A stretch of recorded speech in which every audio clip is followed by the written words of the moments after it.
জিনিস দেখাতে বসলাম। আমাদের এখানে সোনাঝুরির হাট বসে। সোনাঝুরির হাট বলতে আমাদের কাছে শান্তিনিকেতন, সোনাঝুরির হাট, রবি ঠাকুর এগুলোই মনে পড়ে, এগুলোই ভালো লাগে আমাদের কাছে। কিন্তু সবসময় তো আমাদের পক্ষে যাওয়া সম্ভব হয় না। আমাদেরকে দেখাই এ দেখো কি সুন্দর হাটটা, খুব এত রিজনেবল প্রাইসে এটা দিয়ে এগুলো দিচ্ছিল। তোমরা যা করে বসে না, ও বললো আমি প্রত্যেক মানে সারা বছরেই পুরো কলকাতা জুড়ে ছোটো ছোটো অনুষ্ঠান করে অনুষ্ঠানের সময় বসে। আমার কেমন লেগেছে বলো? এটার সাথে আমি ম্যাচিং দিয়েছি, ভালো হয়েছে?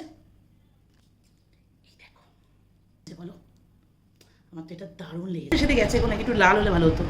এই যে এটার সাথে এটা পছন্দ করে কিনেছি, এর সাথে যেটা দেখালাম এটা। কিন্তু কতক্ষণ চুলে রাখা যাবে সেটা হচ্ছে কথা, কারণ খুব এই যে এত চুড়ি কিনেছি হচ্ছে আমার কুর্তি মায়ের। বলে আজকের মতন আসি, আবার দেখা হবে অন্য একটা ভিডিওতে। সবাই টাটা।